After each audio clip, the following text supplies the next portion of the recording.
Cluster صاحب، آج جو احتجاج تھا وہ کہا جا رہا ہے کہ کیونکہ ڈویژن جو ہے وہ اتنا زیادہ ہے تو وہ کوئی پریشر بلڈ اپ نہیں کر سکا، اور بہرحال حامد خان صاحب نے کہا تو ہے کہ ہماری موومنٹ جاری رہے گی جب تک 26ویں آئینی ترمیم رول بیک نہیں ہو جاتی، لیکن آپ کو لگتا ہے کہ وکلا کوئی پریشر کریٹ کر سکیں گے؟ اس پہ آتے ہیں پہلے، لیکن آج جو اسلام آباد کے لوگوں کے ساتھ جو حشر نشر ہوا ہے، کسی کو اس شہر پہ ترس نہیں تھا. کبھی وہ لوگ نہ ٹانٹ کرتے، بد دعا کو نظر لگے اس شہر کو. جو اسلام آباد کے شہریوں کی اس وقت حالت ہے نا، اس میں نہ حکمرانوں کو تشویش ہے، نہ یہاں کے آپ کے اداروں کو ہے، نہ پولیٹیشنز کو ہے، نہ اپوزیشن کو ہے، کسی کو بھی نہیں. آج سارا دن جس طریقے کا لوگ یہاں پہ ذلیل ہوئے ہیں، ہزاروں گاڑیاں، روڈ کی ڈیورژن، جہاں پہ پھر آپ کے رستے بند تھے، اور وہ کہہ رہے ہیں کہ آپ نے سن ہی لیا جتنے وکیل تھے وہ تو ابھی انہوں نے بتا دیا ہے کہ قمر صاحب نے کتنے تھے.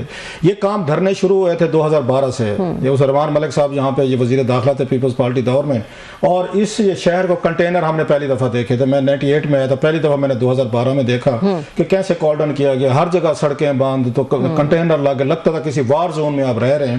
تو وہ تو ہم نے وہ تماشا اس کے بعد شروع ہوئے. پھر ہم نے دیکھا خان صاحب کا دھرنا ہے 126 دن. پھر اس کے بعد مولانا فضل الرحمان صاحب ہیں، وہ کوئٹہ سے لے کر چل پڑے تھے. عمران خان صاحب کے دور میں وہ 15-16 دن وہ بیٹھے رہے. پھر بلاول صاحب کو غصہ چڑھا، وہ سندھ سے لے کر چل پڑے جی میں بھی لے کر ہوں. پھر ادھر سے ہم نے دیکھا اس کے بعد ابھی علی امین گنڈا پور صاحب جو ہیں، انہوں نے کہا کہ انہوں نے 17 حملے کرنے تھے جناب، ابھی 5 رہ گئے. انہوں نے کیے تھے، ابھی ان کے 12 رہتے تھے کہ ان کو سائڈ پہ کیا انہوں نے. پھر عمران خان صاحب خود جب ان کی حکومت ہٹی وہ دھرنے لے کر آئے. تو اس شہر کو ان دھرنوں نے برباد کر کے رکھ دیا ہے. اور جتنے پھر آف کورس کے شہر، چھوٹا سا شہر ہے، لوگ آتے ہیں گاڑیوں پہ آتے ہیں، چیزیں آتے ہیں. پھر یہیں پہ ہم نے موسٹلی دیکھا ہے کہ لوگ آئے ہیں باہر سے واپس نہیں گئے، اکثریت واپس نہیں گئی، کیونکہ لوگ صاحب اپنے اپنے علاقوں میں غریب تھے تو ان کو اپرچونٹیز نظر آئی ہیں. تو آپ نے دیکھا آبادی بڑی ہے یہاں کی، یہاں کے آپ کے انفراسٹرکچر پہ دباؤ آیا ہے، اور آپ کی ٹریفک کے آپ ذرا مسائل دیکھ لیں کیسے یہاں پہ. اسلام آباد کے لوگ سب سے پہلے اس کے امپیکٹ میں آتے ہیں. کوئی پولیٹیکل موومنٹ ہو جائے، کوئی جلسہ ہو جائے، جلوس ہو جائے، وہ تو میرے مطلب اسلام آباد آپ جو ہے نا رہنے کے قابل رہ نہیں کیا.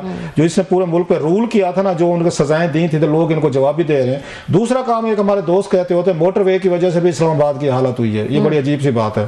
ہنستے ہوئے مذاق میں کہتے ہیں کہ پہلے جی ٹی روڈ تھے، لوگوں کو آنے میں جانے میں 10-10 12-12 گھنٹے بسز کے لگتے تھے. اب جناب موٹر وے ہیں، 2-2.5 گھنٹے لگے، سپیڈ آئے گئے، ہنگامے کنوینئنٹ ہو گیا ہے. تو نواز شریف صاحب نے موٹر وے بنوائے تھے، اپنے خلاف ہی بنوائے تھے کہ انہیں کے خلاف استعمال ہو رہے ہیں، جلسے جلوس ہو، ساری چیزیں ہو رہی ہیں. تو آج ہم نے اسلام آباد میں پھر بھگتا ہے پورا کا پورا جو میس تھا. ایک چیز. دوسری میں یہ سمجھتا ہوں، میں 2-3 چیزیں. ایک تو حامد خان صاحب ہیں، نو آفنسز ٹو ہم. حامد خان صاحب اس وقت یہ وکیلوں کو وہ موو نہیں کر سکیں گے. ان کا اپنا گروپ ہوگا ٹھیک ہے، کیونکہ موسٹلی اب آپ دیکھیں جو پریس ریلیزز آئی ہیں وہ ان کے خلاف آئی ہیں. ان کے ساتھ کسی نے سپورٹ نہیں کی. باقی چھوڑ دیں، قمر کہہ رہے تھے کہ اسلام آباد کے وکیل نہیں نکلے ان کے ساتھ. جہاں پہ آپ نے واقعہ کرنا ہے، اور بہت بڑی بار ہے اسلام آباد کی، اگر وہاں پہ نہیں. اچھا صرف اسلام آباد ہائی کورٹ نہیں ہے، پھر اسلام آباد کی چھوٹی جوڈیشری بھی اس میں چھوٹے عدالتوں کے وکیل میں. So it's quite a huge number. اگر وہ چند بھی آپ کے ساتھ نہیں ہے بقول آپ کے، تو پھر آپ کیا کر لیں گے؟ حامد خان صاحب کبھی بہت بڑا ایڈوانٹیج تھے، وہ اب وہ ڈس ایڈوانٹیج ہیں. خان صاحب کی کیونکہ اور کوئی بندہ نہیں ہے، انہوں نے ان کو سامنے کیا ہے، ان کی پولیٹیکل افیلیشن ہے. اچھا ان کا آپ کو یاد ہو حامد خان صاحب کا، تو یہ ماضی میں یہ ان کے ساتھ مل گئے تھے، جسٹس قاضی فیضی صاحب کے ساتھ تھے یہ، جب عمران خان صاحب نے ریفرنس فائل کیا تھا. آج انہوں نے تقریباً گالی نہیں دی میرا خیال ہے، آلموسٹ مطلب ہے باقی سب کچھ کیا انہوں نے قاضی فیضی صاحب پہ. ریزن اس وقت ان کو عمران خان صاحب قریب نہیں آنے دیتے تھے جب عمران خان صاحب وزیر اعظم تھے. اچھا اس وقت فواد چودھری صاحب اور ان کی تو پرانی لگتی ہے بہت زیادہ. ہاں میں ذکر ہی نہیں کر سکتا، اوپنلی لگتی ہے. انہوں نے خان صاحب نے فواد چودھری صاحب کو قریب کر لیا تھا، انہوں نے بابر روان صاحب کو قریب کر لیا تھا. اب حامد خان صاحب کیسے برداشت کر سکتے تھے کہ جو میرے رائیولز ہیں، بٹر اینیمیز، رائیول تو چھوٹا لفظ ہے، ان کو خان صاحب نے اپنے ساتھ بٹھا لیا ہے. ان کو مشیر بھی بن گئے ہیں، وزیر بھی بن گئے ہیں، اور آخری دن تو انہوں نے ان کو وزیر یہ قانون بھی بنا دیا تھا ان کو، فواد چودھری صاحب کو. تو وہ ان کو غصہ تھا، وہ غصے میں ان کو سپورٹ کر رہے تھے، وہ انصاف پہ نہیں کھڑے تھے. یہ ذہن میں رکھیے گا. اچھا وہ کوئی انصاف نہیں فرما رہے تھے کہ جس سے قاضی فیضی صاحب کے خلاف زیادتی ہو رہی ہے میں انصاف. نو، اس کی ریزن ہے. اگر وہ انصاف پہ کھڑے تھے تو کھڑے رہتے.